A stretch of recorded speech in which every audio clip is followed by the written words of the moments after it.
ಮನೇಲಿ ಯಾವ್ಯಾವ ತರ ಪುಷಪ್ ಮಾಡ್ಬೋದು ಫ್ರೀ ಆಗಿದ್ದಾಗ, ಎಲ್ಲೋ ಹೋಗ್ತಾ ಇರ್ತೀನಿ ಫಂಕ್ಷನ್ಗೆ ಅಂತ ಹೇಳಿದಾಗ ಒಂದು 3 ತರ ಪುಷಪ್ನ ನಾನು ತೋರಿಸ್ತೀನಿ. ನೀವು ಬಾಡಿಗೆ ಯೂಸ್ ಮಾಡ್ಕೊಳ್ಳಿ. ಬಾಡಿನ ಒಂದು ಸ್ವಲ್ಪ ಪಂಪ್ ಮಾಡ್ಕೊಂಡು ನೀವು ನೆಕ್ಸ್ಟ್ ಬಟ್ಟೆನ ವೇರ್ ಮಾಡ್ಬೋದು. ಫಸ್ಟ್ ಪುಷಪ್ ಯಾವುದು ಅಂದರೆ ನಾರ್ಮಲ್ ಪುಷಪ್.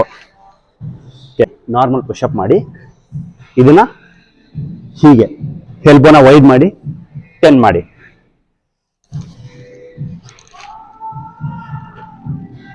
ನೆಕ್ಸ್ಟ್ ಬಾಡಿನ ಹೀಗಿಂದ ತಗೊಂಡು ಹೀಗೆ ಮುಂದೆ ಪುಷ್ ಮಾಡಿ. ಎರಡನೇದು ಹೀಗೆ. ಮೂರನೇದು ಹೀಗೆ ಟರ್ನ್ ಮಾಡ್ಕೊಳ್ಳಿ. ಹತ್ರ ಇಟ್ಕೊಂಡು ವಿ ಶೇಪ್.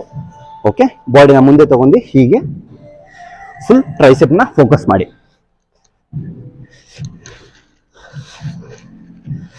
ನೋಡಿದ್ರಿ ಅಲ್ವಾ, 3 ಪುಷಪ್ 15 ರಿಪಿಟೇಷನ್ 45 ಆಯಿತು. ಯೂಸ್ ಮಾಡಿ ನಿಮ್ಮ ಬಾಡಿನ ಫುಲ್ ಪಂಪ್ ಮಾಡ್ಕೊಂಡು ಬಟ್ಟೆನ ವೇರ್ ಮಾಡಿ. Thank you so much.